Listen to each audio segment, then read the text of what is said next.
ఎట్టుండారంతా మస్తుండారా? ఈరోజు మన వీడియో వచ్చి గౌన్కి రౌండ్ నెక్ ఎలా కుట్టాలి, ఎలా ఫినిషింగ్ నీట్గా రావాలనేది చూపిస్తూ ఉన్నాను. ఇలా రౌండ్గా కుట్టుకునేవాలి మనము.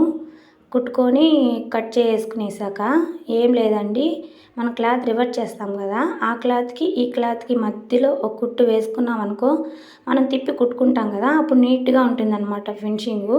2 కుట్లు పడతాయన్నమాట. మనం మామూలుగా ఒకటే వేసుకుంటారు కదా, 2 వేసుకున్నాం అనుకో నీట్గా ఉంటుంది. ఇదో చుడీలాగా మధ్యలో పడాలి కుట్టు, లైనింగ్ మీద పడాలి, మెయిన్ పీస్ మీద పడకూడదు. ఇలా కుట్టుకునేవాలి. ఇప్పుడు రివర్స్ చేసుకొని మళ్ళీ పైన కుట్టు వేసుకోవాలన్నమాట. బాగుంటుంది. ఇలా కుట్టేసిన నేనైతే.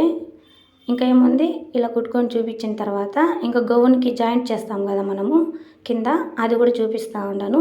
ఇదో లోపల పక్క అది, ఇది పై పక్కది. లైనింగ్ మీద పెట్టుకునేసి గౌన్ కుట్టేసినాక లైనింగ్ పెట్టుకోవాలి. చిన్న చిన్నవి పెట్టుకునేవాళ్ళు మనము.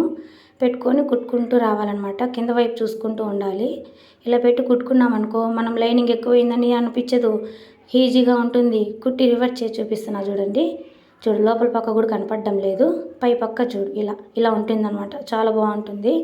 ఇంకేముంది, మీ ఇంట్లో ఏం చేసుకొని తిన్నారు మీరు ఈరోజు? మా ఇంట్లో అయితే బిర్యానీ చేసుకున్నాము.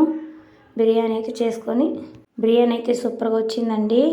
బాగా నచ్చింది నాకైతే. సరే కానీ పోతా పోతా ఒక లైక్ వేసుకోరా ప్లీజ్.